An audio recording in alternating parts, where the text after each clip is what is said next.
আলো আর থিমের যুগলবন্দিতে চন্দননগর সেজে উঠছে মা জগদ্ধাত্রীর প্রতীক্ষায়। সেই সুন্দর আনন্দমুখর দিনগুলোরই প্রতীক্ষায় ফিরে গেলাম 2025-এ। এত সুন্দর একটা অভিনব উদ্যোগ ছিল লালবাগান পাদ্রুপাড়া সার্বজনীনে, সেটাই দেখাবো বলে। এই মণ্ডপে ঢুকতে গেলে স্ক্যান করে তবে কিন্তু এন্ট্রি। এতটাই সুন্দর, অভিনব আর অসাধারণ থিম ছিল এই পুজো মণ্ডপের। চলো দেখি কিভাবে স্ক্যান করে প্রত্যেকটা ছবি আর তার সঙ্গে তার ইনফরমেশন ডিটেলস সমস্ত কিছু স্ক্যান করে এই যে স্ক্যানার লাগানো রয়েছে সেগুলো আমরা দেখতে পাচ্ছিলাম। এতটাই এক্সাইটেড ছিলাম এই মণ্ডপটা দেখার জন্য। যখন থেকে শুনেছি চন্দননগরে এত সুন্দর থিমের একটা পুজো মণ্ডপ তৈরি হয়েছে, তখন থেকেই কবে যাব করে শেষ পর্যন্ত আমরা পৌঁছে গেছিলাম এত সুন্দর একটা মণ্ডপ দেখতে।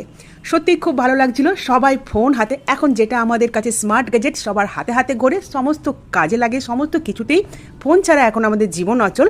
সেই ফোনের ব্যবহার করে মণ্ডপ দেখার সুযোগ, এতটাই অভিনব ছিল উদ্যোগ, আমার খুবই ভালো লেগেছিল। দেখো কি সুন্দর স্ক্যানার লাগানো, প্রত্যেকটা ডিটেলসের কাছে যেখানে যেখানে স্থাপত্য শিল্প দিয়ে মণ্ডপসজ্জা করা হয়েছে স্ক্যান করে তবে কিন্তু সেটার একদম পরিস্ফুট ছবি আর তার ডিটেলস আমরা দেখতে পাচ্ছিলাম।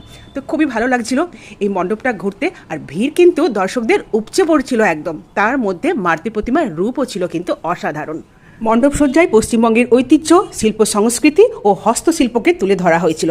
প্রাচীন বাংলার বিষ্ণুপুরের বিখ্যাত টেরাকোটা ও ডোকরার কাজকেও এই মণ্ডপসজ্জায় তুলে ধরা হয়েছিল। তারই মাঝে মা এখানে শ্বেত শুভ্র অপরূপ ডাকের সাজে লাল ঝলমলে বেনারসিতে বিরাজমান। দু হাত তুলে আমাদের আশীর্বাদ করছেন তোমাদের সকল মনস্কামনা পূর্ণ হোক। এই বছরের নতুন চমকের অপেক্ষায় থাকলাম। সবাই খুব ভালো থেকো, দেখা হচ্ছে পরে, টাটা।